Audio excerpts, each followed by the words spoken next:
Hello, I'm David Reed, and I'm going to talk to you a bit about a new event. It's actually 2 years old that we call Startup Village.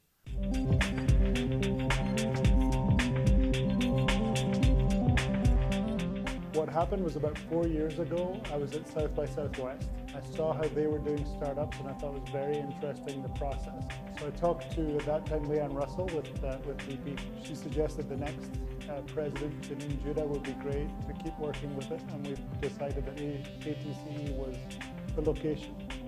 The real motive behind all of it wasn't just that it's fun and startups are fun, which they are.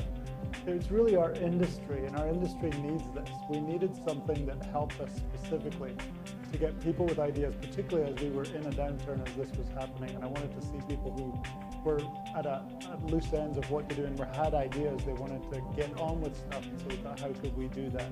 And give people who are startups not just education, but opportunity and cash. So we actually have cash prizes.